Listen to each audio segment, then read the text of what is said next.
Bonjour à tous, si vous voulez améliorer votre équilibre alimentaire sans vous stresser, bienvenue sur Krusty. Et commençons par voir pourquoi on a tendance à prendre du poids pendant une période de confinement. Évidemment, la première cause, vous vous en doutez, c'est la baisse d'activité physique.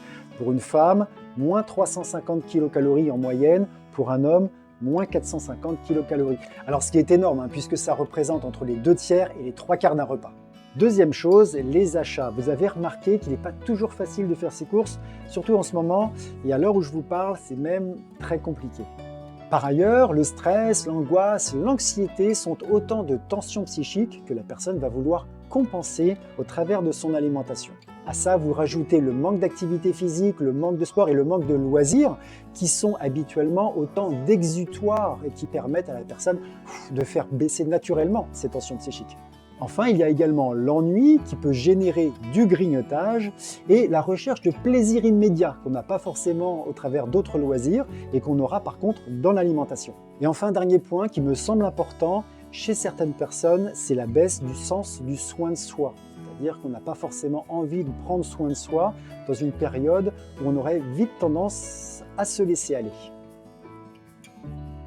Et voici mes conseils pour éviter de prendre du poids pendant cette période de confinement, en commençant par les achats. Faites le plein de produits frais, riz, patates, pommes de terre, semoules, féculents, tout ça c'est parfait. Mais pensez également à acheter des fruits frais, des légumes frais, pour faire le plein de vitamines, de fibres et d'antioxydants.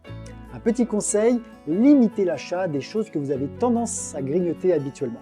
Deuxièmement, réorganisez votre cuisine en rendant plus facile d'accès les produits frais. Par exemple, c'est le moment de faire une belle corbeille de fruits, mais également une belle corbeille de légumes pour les utiliser plus facilement dans votre cuisine quotidienne. Et limitez l'accès et la disponibilité des biscuits, des bonbons, des chocolats, etc. Mettez-les au fin fond d'un placard parce que s'ils sont disponibles et notamment visuellement, vous aurez encore plus tendance à les consommer. Troisième point, gardez votre alimentation à sa place dans vos priorités. Je sais que vous avez plein d'autres choses en tête et je le comprends très facilement. Concrètement, ça veut dire de continuer à penser à vos achats, à faire vos menus, à chercher des nouvelles recettes. Et lorsque vous cuisinez, essayez d'en faire des petits moments ludiques, des activités, pourquoi pas à partager avec les enfants, mais pas que au travers de la pâtisserie. Conseil suivant, et c'est peut-être le plus important pour certains d'entre vous, attention au grignotage. Si nécessaire, notez-les sur un papier et en fin de journée, voire en fin de semaine, parfois vous serez surpris de voir ce que vous y aurez noté. Par ailleurs, limitez l'accès aux produits qui sont faciles à grignoter. Essayez de trouver un maximum d'occupation parce qu'on l'a vu, c'est souvent l'ennui qui conduit au grignotage. Et si nécessaire, fragmentez votre alimentation pour intégrer 2 à 3 collations par jour. Mais ça, j'y reviens un peu plus loin pour vous expliquer comment faire ça correctement. Autre conseil, lorsque vous avez envie de grignoter, commencez toujours par boire un grand verre d'eau. Alors ce n'est pas par rapport à l'effet ballast dans l'estomac, mais plutôt parce que la sensation de soif et la sensation de faim sont parfois un petit peu imbriquées. Et lorsque on croit avoir faim, en réalité, après un grand verre d'eau, on se rend compte que finalement, on avait juste soif. Autre point qui me semble être le plus important, développer ou conserver le sens du soin de soi. Faites attention à vous, prenez soin de vous, levez-vous, habillez-vous, coiffez-vous, gardez vos bonnes habitudes. Tout ça, c'est extrêmement important. Pourquoi? Parce que prendre soin de soi, ça passe avant tout par l'alimentation. Si vous ne voulez plus prendre soin de vous, vous ne ferez plus attention à votre alimentation. Et à partir de là, c'est prise de poids et c'est la spirale infernale qui commence. Plus je grossis, moins je m'apprécie, moins je prends soin de moi, et moins je prends soin de moi, plus je grossis. Oh my God. Alors prenez soin de vous et surveillez-vous, notamment en vous pesant 1 fois par semaine, pas plus. Autre conseil, développer ou créer des activités. Alors bien entendu de l'activité physique pour dépenser des calories. Et d'ailleurs sur le net ou sur YouTube, vous trouverez des chaînes très bien faites avec de très bons conseils pour faire plein de choses intéressantes. Mais également de l'activité intellectuelle. Plus vous aurez d'occupation, moins il y aura de stress et d'angoisse et du coup, moins de grignotage.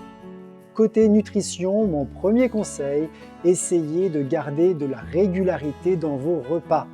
2, 3 repas, 2, 3 collations, peu importe, mais évitez d'avoir des yo-yo nutritionnels avec des différences d'une journée à l'autre trop importantes. Ensuite, réduisez un petit peu la densité énergétique de vos repas en réduisant un petit peu les matières grasses et en réduisant un petit peu les sucres. Baissez également un tout petit peu les quantités d'énergie apportées à vos repas. Alors pour ça, c'est très simple, vous réduisez d'1 à 2 cuillerées à soupe vos quantités de féculents habituels ou réduisez un petit peu vos portions de pain. Mais attention de ne pas les retirer non plus, sinon vous risquez d'avoir encore plus faim et donc de grignoter encore plus. Faites attention d'avoir un légume à chaque repas, soit sous forme de crudité, soit sous forme de légumes cuits, les deux, sous forme de soupe, de purée, comme vous voulez, mais ayez un légume à chaque repas. Au chapitre des boissons, eh bien c'est le moment de boire plus d'eau en faisant très attention aux sodas, aux boissons sucrées et aux jus de fruits qui sont des gros apporteurs de calories. Et petite note au niveau des alcools, surveillez bien votre consommation pour ne pas qu'elle devienne trop régulière. Et pour finir, au niveau des collations, n'hésitez pas à intégrer 2 à 3 collations par jour, mais attention à la quantité, c'est-à-dire prenez des petites quantités et surtout scénarisez l'instant en préparant toujours une petite boisson chaude à côté pour que vous soyez vraiment dans un moment apaisant qui vous occupe l'esprit. Le pire serait de grignoter en faisant autre chose en même temps. Et avant de nous quitter, 3 gros pièges à éviter. Le premier, c'est de ne rien faire en vous disant que vous ferez attention après, c'est pas grave. C'est une très mauvaise idée. Occupez-vous de vous maintenant, prenez soin de vous maintenant.